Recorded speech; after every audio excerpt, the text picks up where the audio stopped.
In fact, Chandrababu Naidu is supposed to be the person who is supposed to actually fight on this context. Because Srisailam reservoir, what is underneath in Seemandhra, will not get water. Neither will Nagarjuna Sagar water. What once again after Srisailam, the waters go to Nagarjuna Sagar. So both these irrigation projects will be deprived of this 90 TMC of water. And yet Telangana government is calling for tenders and pursuing this 90 TMC of Palamur Rangareddy lift irrigation project. We have represented that to the Union Ministry of Water Resources as well. But no action has been taken. Chandrababu Naidu is supposed to fight for the cause. He is doing nothing about it, not even raking this issue up. So in this context also we represented to the governor once again. And the third issue we also represented to the governor is on Thuni incident. This Thuni incident, everybody knew what has happened there. Everybody, in fact, all the media was witness to it. The moment, Mudragada Padmanabham, an activist who is fighting for this particular cause of reservation, gave notice to the government at least 3-4 months in advance notice. Jan 31st was declared at least 3-4 months before Jan 31st. And Chandrababu and the venue in Thuni, beside the railway track, was also government gave permission. So while the government gave permission right beside the railway track to the venue, government also ensured that there was no sufficient police force in place deployed at vantage points. The government also never ensured that there was sufficient barricading. There was no barricading, in fact. They should have actually fortified that entire place with barricades so that these people do not move on to the railway track, knowing very well that venue, what the government gave permission, was beside the railway track. Now these are the flaws what the government is found fault with. But yet, in order to cover up for these flaws, the Chandrababu Naidu throws the blame on to everybody else.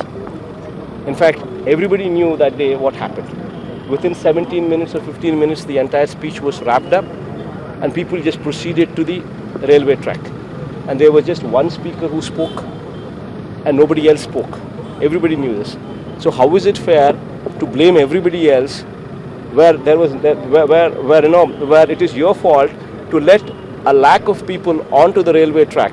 And if a lack of people come onto the railway track, what kind of mass hysteria it would create? Knowing very well, you should have fortified that place. You should have done everything to stop these people from getting onto the railway track. But in fact, you did not do that, and you start blaming on to the others. So we also and he just did not stop on blaming.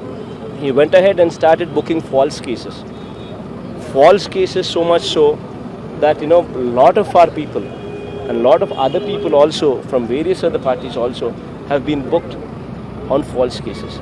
So we've represented to the governor asking for a probe by a sitting judge or at least a CBI, and to pinpoint Chandrababu Naidu's faults as well.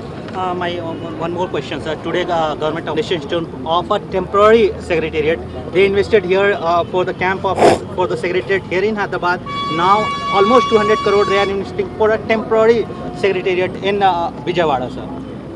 In fact, Ashish, not only are they spending 200 crores on a temporary setup, the fact is the tenders were given at probably 13% or 15% excess. Tenders were also given at 13% or 15% excess. The preconditions were set in such a way that only few people participate in this tender. It's a temporary setup, and at 14-15% excess, the tenders were finalized. The entire act is an act of corruption. Everything what is happening in Andhra Pradesh, you see corruption at its peak. Be it Pattisima, what is once again a temporary project. While the amount should be spent on Polavaram, he builds a temporary project and he names it as Pattisima, and the tenders are awarded once again with tailor-made conditions. Tender is awarded at 23% excess. for a temporary project once again. So this is not new. Everything what he does for commissions. And this temporary constructions, the amount of money what he spends on private jets, the amount of money what he spends on his temporary residences, on his temporary secretariats, on his temporary offices is also well known to everybody in this state.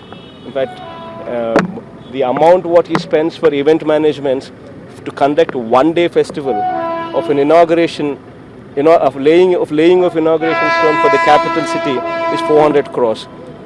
The amount of money what he spends to conduct one week Godavari festival is 1600 crores, and no tenders there called for. He just says all of them need not go for tendering process. They are given on nomination basis, citing the reason as temporary, citing the reason as no time.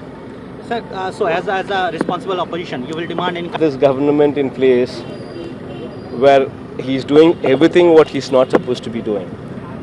So much so that even the chief secretaries are not willing to sign the papers what are going to the cabinet.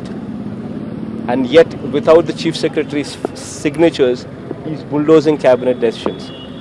Tenders what were left in GNS as work undone for 23 crores is once again called for tenders with a tailor-made tendering, with a tailor-made setup, and tenders are set for 73 crores. He finalizes the bids. I mean, so much so that chief secretaries are scared to even sign those papers. The finance ministry is scared. Finance secretary is scared to sign those papers. He ignores all of this, yet he just pushes these files in his cabinet without the chief secretary's signatures.